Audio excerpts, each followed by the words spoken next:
الرحیم السلام علیکم ورحمۃ اللہ وبرکاتہ۔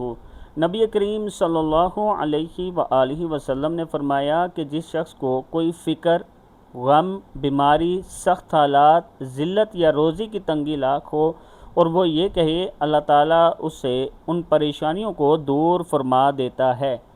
یعنی اگر آپ کے گھر میں غم بھی ہے، بیماری بھی ہے، سخت حالات ہیں، روزی میں بھی تنگی ہے، تو پھر آپ یہ دعا پڑھا کریں، اللہ تعالیٰ آپ کے تمام مسائل حل فرمائیں گے۔ بسم اللہ الرحمن الرحیم، اللہم انک تعلم سری وعلانیتی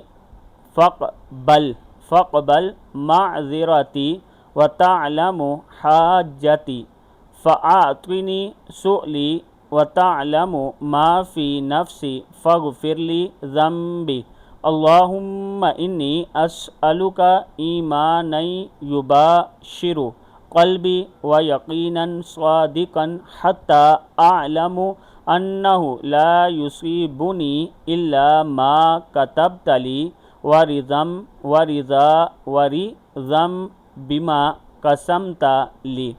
صدق اللہ العظیم۔ اللہ تعالی ہم سب کو یہ دعا پڑھنے کی توفیق عطا فرمائے، آمین۔